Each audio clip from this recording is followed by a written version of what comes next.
Daghan jud kay nagtuono nga ako nakahuman jud kog eskwela sa pag-college bitaw nako guys. Sa tinuod lang no, wala jud ko kahuman og eskwela. Uskatikang na lang gid ta guys, human og gid ta ko. Maktawag na ta kog mamsa char. Bitaw guys, wala man sa ko nagmahay no kung wala ko kahuman kay at least akong gi-focus man sa akong pamilya ang tanan. Then ning ko lang po ko ning diskarte, ako lang pong gisunod ang akong mama kung unsa siya ka maayo mo diskarte sa pagpangwarta, ako lang pong gisunod ang iyang yapak. Charot. Bitaw guys, magkuan ko ani no, nagpasalamat ako sa akong lovely friend nga permitted nga mao-joy mo muhatag yun ani nga kanin tambal or vitamin K nga iyang ikuan siya jud pero ani muhatag guys. Mangutana jud na siya nako nga napabadaw kuan ana-ana kay once ug makauli na siya dalan jud ko niya ani kay perting dosura di jud ka kapalitan sa pharmacy guys. So kani manggod kahibaw na ko ani kung unsaon kay gitudloan na jud ko sa doktor kung unsaon siya.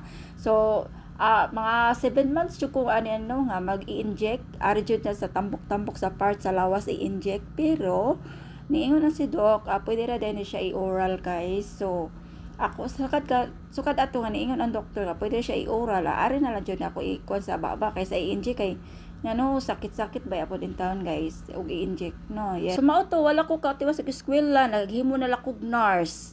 Nurse balay. O siya, say to my next vlog. Bye.